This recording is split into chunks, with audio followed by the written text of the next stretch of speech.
करके संबोधित करते थे। और उन्होंने एक अपना धर्म भी जो है वो इसी तरह से स्थापित किया था।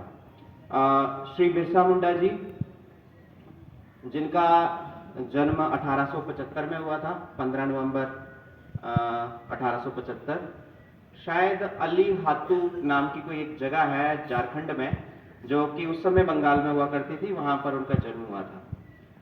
मात्र 25 वर्ष की आयु में, केवल और केवल 25 वर्ष, 25 ईयर्स की एज थी उनकी जब वो हमारे देश के लिए अपना बलिदान दे चुके थे।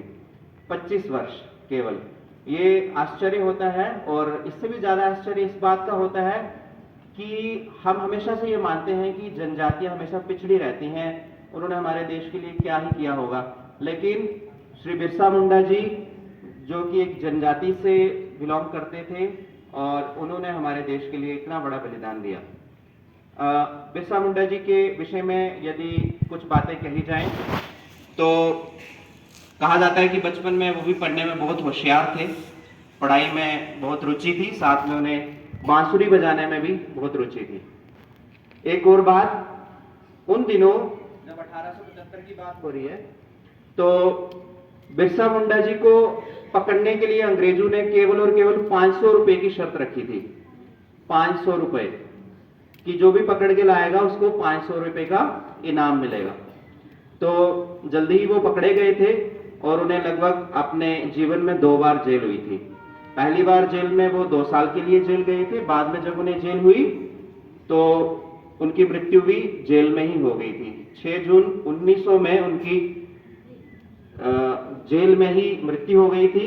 वो काफी दुखद दिन था, क्योंकि मुंडा जनजातियों के वो भगवान कहलाए जाते थे और सभी ने इसका हमेशा जो है वो अफसोस बनाया।